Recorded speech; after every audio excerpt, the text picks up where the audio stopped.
ka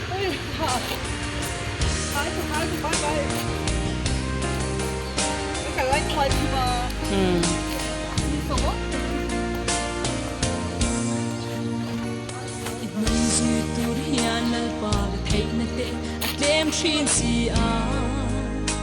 mi te ngai be don lo thlen sang hiari sana e mu ka lo ti a ma se irem rua ring tu te ta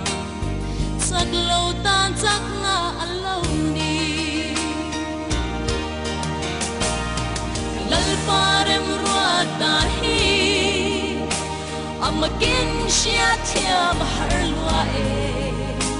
Meeting ay apan duay Naging rin lo lemhi Kay miswag bertan malsom na Peiton na le lungay na Totsang ni lo lem mase